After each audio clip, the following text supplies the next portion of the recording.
Nothing is back to what it was.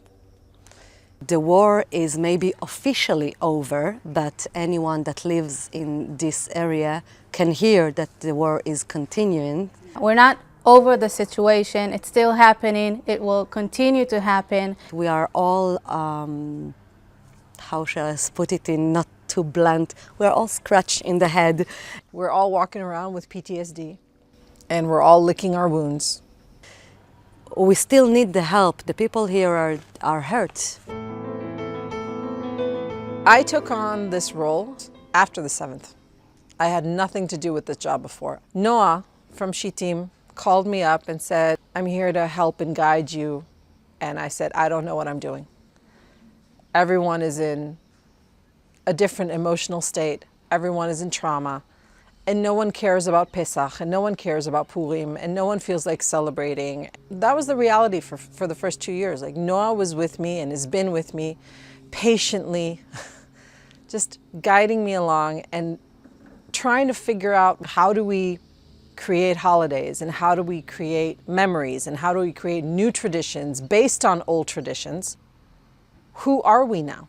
What is our identity? What is our Israeli identity? What is our Jewish Israeli identity? What is our secular Jewish Israeli traditional identity? The Jewish culture activities in a community in Israel, especially after October 7th, it's important for the resilience, because otherwise we are just a bunch of people living together in the same place without anything connecting each other. And when we have the holidays and parties and gatherings for the community, it's what makes the community, joining together. But this became a mission.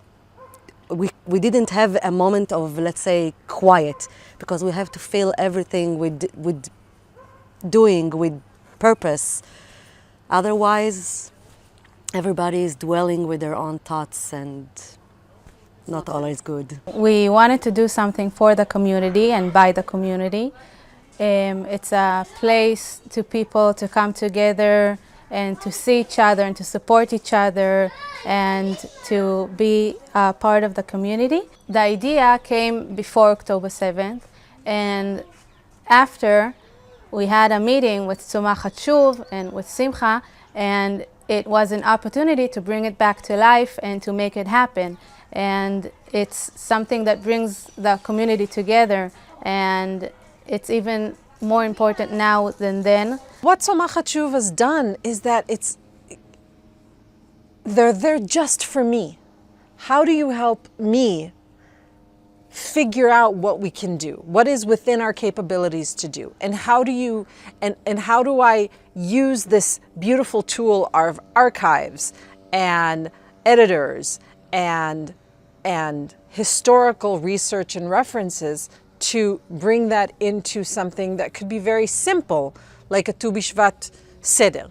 I don't have to debate or deliberate any idea on my own.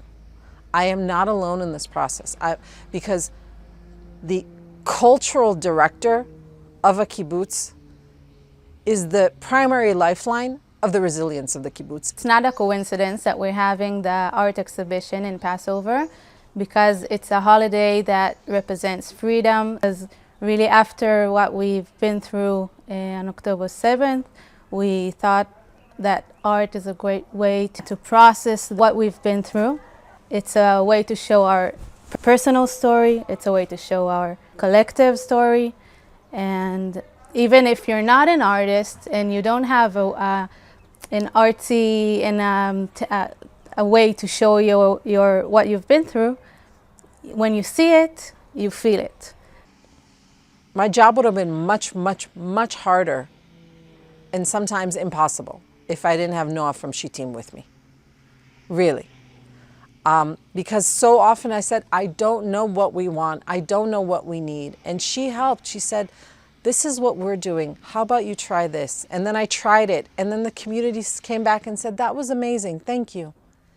And that's just one more step towards healing. And that's one more step towards resilience. And what happened that day crushed us. At first, when we just came back after being evacuated after October 7th, a lot of things and activities came to us, and we were passive about it.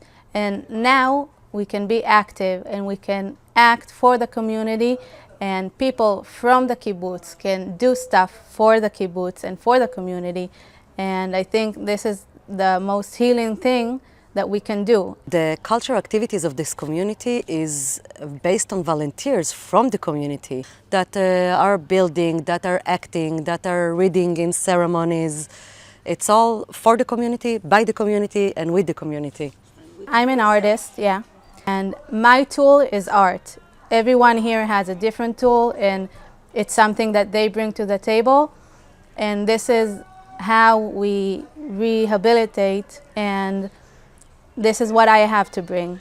So I really appreciate that I have something to help the people here, and I love it. We came back here and we're living the land again and we're working the land again. But we want to have a wonderful life here, and we want to raise kids with a happy childhood here and not just be based on trauma.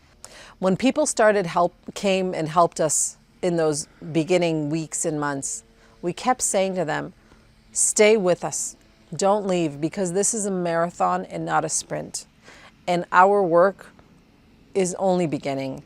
You might hear construction all around me. We are not just physically rebuilding the place, we are rebuilding ourselves in the community. And quote, it's easy to help in the beginning, but to continuously help and really see the fruits of the labor later on in further years, that's the trick. We are not rehabilitating the place, we are rebuilding the place, because everything was broken on October 7th, bodies and souls, I think. We lost a lot. There's trust and friends, and there are things that we'll never get back, but we need to rebuild, and we will rebuild bigger, stronger, with the help of friends like Tzomachat Shuv and support. Jewish history is filled with bad times and bad tragedies and rising up.